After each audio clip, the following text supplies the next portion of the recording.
नाशिक महापालिकेच्या महासभेत सुधाकर बडगुजर आणि अपक्ष नगरसेवक मुकेश शहाणे यांच्यातील संघर्ष पुन्हा एकदा उफाळून आलाय।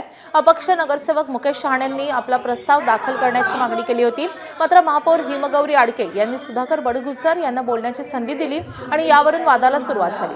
आमचा प्रस्ताव घ्या, नंतर दुसऱ्यांदा बोलण्याची संधी द्या, अन्यथा आंदोलन करण्याचा इशारा मुकेश शहाणेंनी दिलाय। मात्र मला बोलण्याची संधी दिल्यानं मी बोलणारच अशी भूमिका सुधाकर बडगुजर यांनी मांडल्यामुळे शाब्दिक वाद सुरू झाला।